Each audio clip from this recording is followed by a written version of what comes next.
12 Lucky Foods for 2025 Year of the Wood Snake. What's more joyful about this longest holiday season kundi ang nagsasarapang pagkain at salusalo kasama ng ating mga kaibigan, pamilya at mahal sa buhay. Christmas and New Year means parties, reunions, and food fest, lalo na para sa ating mga Pinoy. But in welcoming the New Year, may mas dapat pa tayong paghandaan at pakatandaan lalo na sa pagpaplano at pagpili ng kung ano ang mga pagkaing ihaain natin sa ating mesa.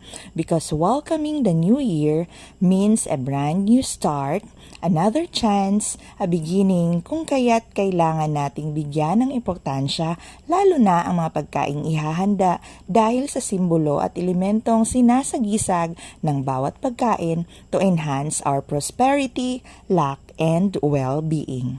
Hey guys, it's me Gian and thank you so much sa inyong walang sawang pagsusubaybay sa aking channel. Para sa mga bago po lamang dito sa aking channel, please don't forget to like, subscribe, and click the notification bell dahil marami pa akong i-upload na zodiac at pampaswerte videos. Heartfelt shoutout po sa lahat ng mga nag-iiwan ng magagandang mensahe at manifestations and may God answer all our prayers and heart desires. Ipagpatuloy po lamang natin ang ating pagsisikap, ang ating magandang mga gawain at pananalig sa Kanya dahil in God's perfect timing, we will all live and enjoy the fruit of our hard work, positive deeds, and sacrifices. At syempre ngayon, alamin na natin kung ano-ano ang mga pagkaing dapat nasa sa ating mesa as we welcome the Year of the Wood Snake sa January 29, 2025 at mismo sa January 1 ng taong 2025. I know a lot of you already have some favorites and ideas on what to cook for this 2025 New Year. But you may also check this video to refresh and remind you of how meaningful they are para maging parte ng inyong medianoche. And now, here's the 12 lucky foods for New Year to make our 2025 Year of the Wood Snake much happier, meaningful, and auspicious. Ang mga kahulugan at importansya ng bawat pagkain ay ayon sa tradisyon ng mga Chinese at hindi po ito matatapos sa simpleng paglalagay lamang ng mga pagkain ito sa ating mesa on New Year's Eve. Everything matters from preparation hanggang sa mismong pagkain ng mga handang ito to satisfy the true meaning and enhance the effectivity and good luck na saad dito. Bago pa man tayo mag-focus sa lahat ng bilog na prutas at pagkain, here's my video for each food, hindi para takamin kayo, but to inform you of its meaning. It doesn't mean na kailangang meron tayo nito lahat. Kung ano ang kaya sa ating budget, yun lang ay sapat na. Ang importante ay masaya tayong sinasalubong ang bagong taon kasama ng ating mga mahal sa buhay. Lahat ng simple ay mas sasarap kapag puno ng pagmamahal at kasiyahan ang mga taong magsasalo-salo. Number 1. Pork. Ang paghahanda ng baboy sa New Year means kasaganaan at kayamanan. In Chinese, the most common pork dish for New Year ay ang steamed pork belly with taro. Pork is a representative of a rich, strong, and abundant blessings. Sa sinaunang panahon, ang pork ay naka-reserve di umano sa mga elitista at Chinese royalties. Para naman sa ating mga Pinoy, pinakapaborito natin ang lechon, which will not only call and gather around our loved ones, but its wholeness and price na kung kaya nating ma-afford sa New Year without breaking our budget means wealth.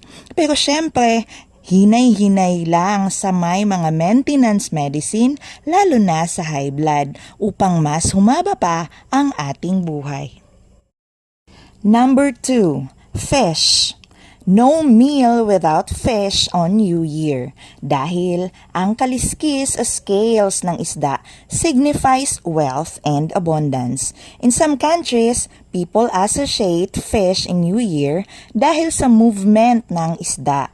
Fish swim always in forward direction kung kaya't itong nangangahulugan din ng pag-unlad.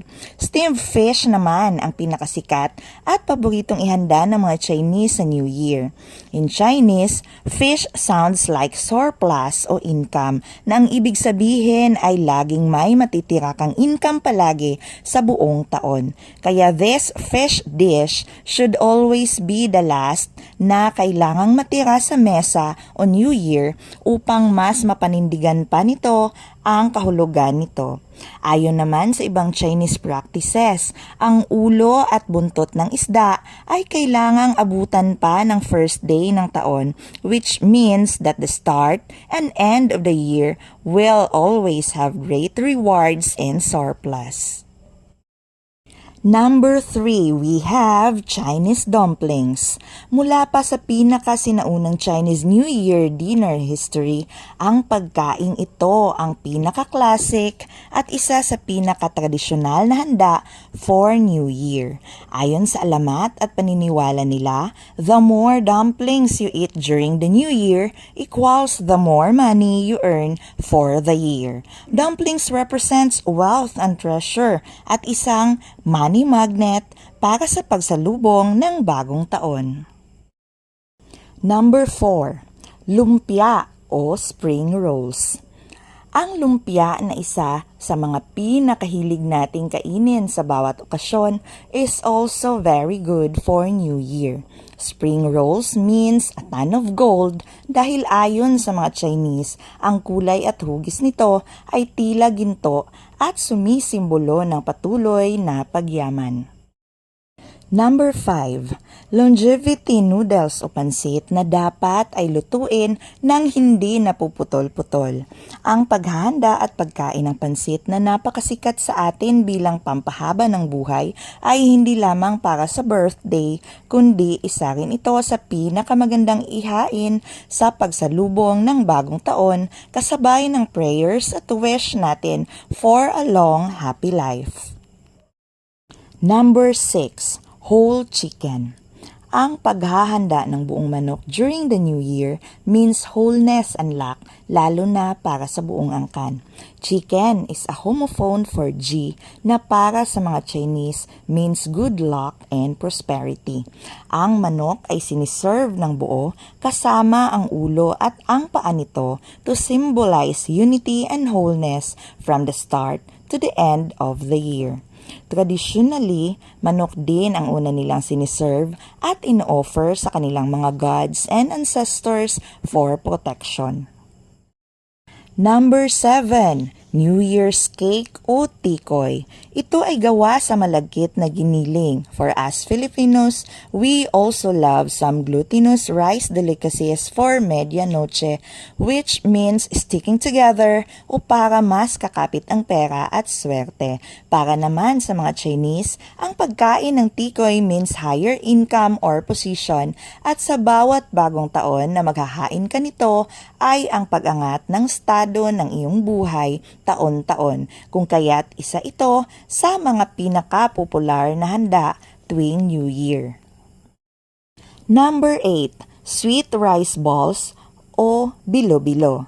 This small round-shaped malagkit that group together means happiness and family togetherness, kaya mainam din itong i-add up sa ating mesa.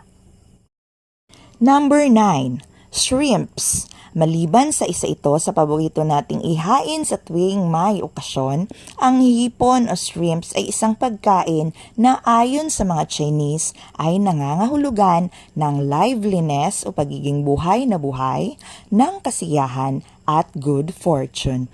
Ito ay dahil ang Cantonese word for shrimp na ha sounds like laughter, kung kaya't mainam na meron tayo nito ngayong bagong taon for a happy and fruitful year-round. Next, we have green vegetables for number 10. Hindi kumpleto ang New Year's table kung walang gulay, lalo na green leafy vegetables. Maliban sa maganda itong pambalanse para sa lahat ng karneng nakahain, ang kulay berde ay isang napakaswerteng kulay na ang ibig sabihin ay kayamanan, renewal o panibagong simula, growth, and energy. Ang litos for Chinese and Cantonese sounds like the word for becoming wealthy. Samantalang ang mga broccoli naman ay nangangahulugan ng harmony. Number 11, fruits. Certain fruits are eaten during New Year for fullness and wealth. Oranges and tangerines for good fortune. Pineapple, mango, pomegranate, grapes are all for prosperity at upang mas tumibay pa ang samahan ng pamilya. Sa atin naman dito sa Pilipinas, naging tradisyon na ng karamihan ang 12 or 13 round fruits dahil sa hugis nito at paniniwalang maswerte at sa tamis ng mga prutas for good living. Ang mga prutas na ito ay hindi lamang magandang pang-welcome sa bagong taon dahil sa swerteng dala nito, kundi maganda rin itong kainin to start a very good and healthy diet to start up our new year. And the last spot goes to sweets and desserts for number 12. Isa sa pinakasikat sa mga sweets ngayong New Year ay ang mga gold coins dahil maliban sa masarap at matamis ang mga chocolates na ito, ang kinang ng gold at hugis nito ay may kaakibat na swerte at positibong enerhiya para sa pagyaman. Colorful, creamy at lahat ng matatamis na desserts signifies prosperity, love, and sweetness. Kaya't isa ito sa paborito ng lahat during this holiday season. We all love holidays, lalo na ang Pasko at Bagong Taon. Noon pa man ay may kakaibang kasiyahan talaga ang pagsasama-sama while celebrating this year-end get-together. Isang malaking pasasalamat ang bawat pagsalubong natin sa mga panahong ito, lalo na kung buo at malusog ang ating pamilya. Let us all be kind and be a blessing for everyone, lalo na sa okasyong ito. Remember, hindi lahat ay may kasalo, may kumpletong pamilya, may trabaho, at in good health. Kaya aside from preparing all the pampaswerte, let us take a minute to thank God, be grateful, and share kung kaya nating mag-share to make someone happy. Handa na ba ang lahat para sa 2025? If yes, comment down below and share your wishes and manifestations. Thank you so much for always watching.